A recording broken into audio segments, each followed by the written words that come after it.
সম্মানিত শিক্ষার্থীবৃন্দ, আজকে আমাদের ভূমি জরিপ কোর্সের ভাইবা পরীক্ষার প্রস্তুতির 10ম পর্বে যে বিষয়টি নিয়ে আপনাদের সাথে আলোচনা করব সেটা হচ্ছে একটি সমকোণী ত্রিভুজ এবং এই ত্রিভুজের সাথে সম্পর্কিত আনুষঙ্গিক যা কিছু আছে সবগুলি, বিশেষ করে সমকোণ, অতিভুজ, উচ্চতা, ভূমি, এইসব যে বাহুগুলি, এই বাহুগুলির বের করার কিছু সূত্র রয়েছে। এই সূত্রগুলি মূলত পরীক্ষায় আসে এবং আমাদের মাপযোগের কাজে ব্যবহার করতে হয়।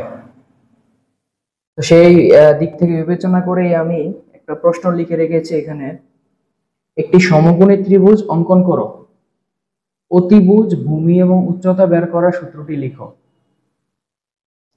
তো আসেন আগে আমরা সমকোণী ত্রিভুজ কি সেটা আগে আমরা চিনি। এখানে দেখুন একটা ত্রিভুজ আঁকা আছে এবং এই ত্রিভুজের যে এই কোণে 90 ডিগ্রি কোণ চিহ্নিত করা আছে, অর্থাৎ এখানে আমি লিখে রেখেছি এখানে 90 ডিগ্রি।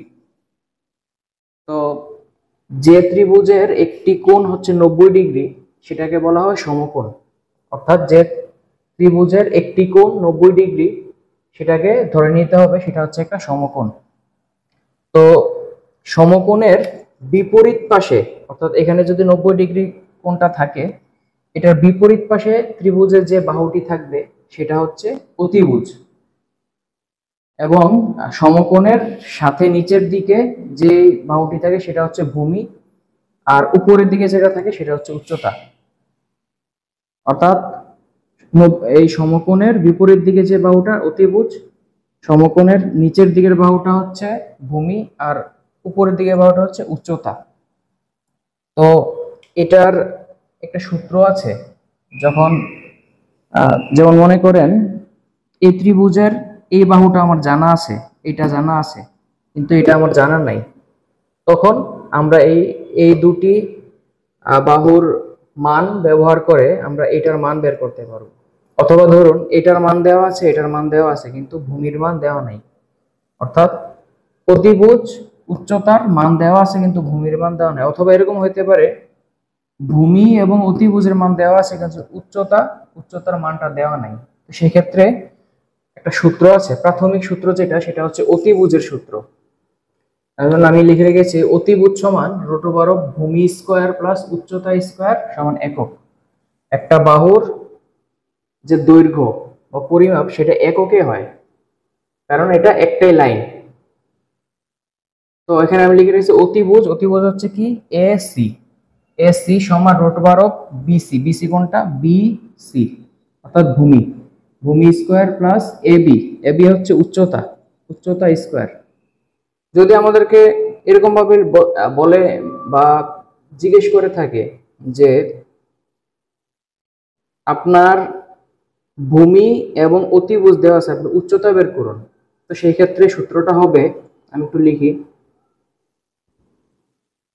উচ্চতা সমান √,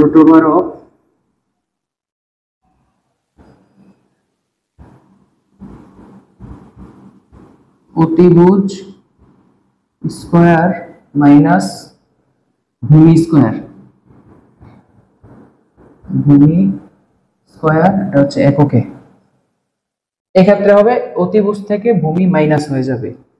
আবার এরকম থাকে, যেমন ধরুন আপনার ভূমি আছে, অতিভুজ আছে, অর্থাৎ ভূমির পরিমাপটা দেওয়া আছে, অতিভুজের পরিমাপটা দেওয়া আছে, উচ্চতা নেই, তখন হবে এইটা। আর যদি দেওয়া থাকে যে উচ্চতা এবং অতিভুজ দেওয়া আছে কিন্তু ভূমি নেই, ভূমির সূত্রটি হবে ভূমি সমান √,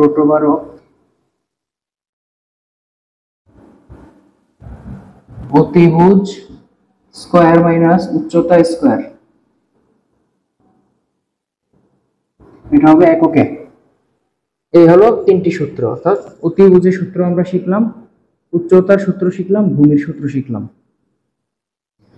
এই সমকোণী ত্রিভুজের যে বিষয়টা বা যেটা ইউজ বা ব্যবহার, এটা হয়ে থাকে আমরা যখন পাহাড়ে বা উঁচু নিচু স্থানে জমি মাপতে যাব, তখন এটার ম্যানুয়াল একটা ব্যবহার আমরা পেয়ে থাকি বা করে থাকি।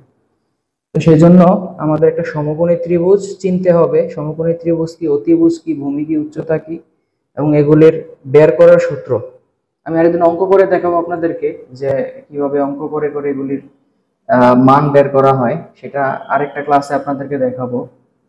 তা আজকে আমরা শুধুমাত্র ভাইবার জন্য এই সূত্রগুলি আমরা পড়লাম বা মুখস্থ করলাম বা বাসায় প্র্যাকটিস করলাম, সেজন্য মূলত আজকের আমাদের এই ক্লাসটি। ধন্যবাদ সকলকে।